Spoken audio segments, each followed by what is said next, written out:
আসসালামু আলাইকুম। আজকে আমি ফুটন্ত দুধের মধ্যে বাদাম দিয়ে নতুন একটা রেসিপি করে দেখাবো। খুবই সুস্বাদু হবে। প্রথমে ১ কাপ বাদাম আমি নেড়েচেড়ে ভেজে নিব। তারপরে স্কিনগুলো তুলে ভালো করে ঝেড়ে পরিষ্কার করে নেব। তারপরে এগুলো আমি ব্লেন্ডার জাগে নিয়ে ব্লেন্ড করে নেব। একদম মিহি করে গুঁড়া করে নিতে হবে। তারপরে চুলে আবারও প্যান বসিয়ে দিয়ে আমি চিনি 1/4 কাপ দিয়ে নেড়েচেড়ে ক্যারামেল হয়ে আসলে লিকুইড দুধ 2 কাপ দিয়ে দিচ্ছি। দিয়ে নেড়েচেড়ে চিনি দিয়ে দিচ্ছি। পরিমাণ মতো চিনি দিতে হবে। তারপরে আমি বলকুটে আসলে বাদাম দিয়ে দিচ্ছি।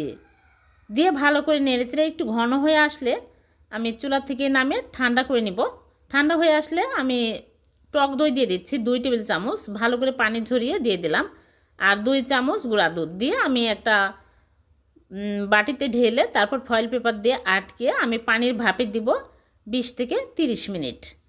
তারপর চুলা থেকে নামিয়ে নর্মাল ফ্রিজে রেখে দেবো। ঠান্ডা হলে ভালোভাবে ছেট হলে বের করে কেটে আপনাদেরকে দেখাচ্ছি। হয়ে গেল বাদামের দই। ভালো লাগলে লাইক কমেন্ট শেয়ার করে দেবেন।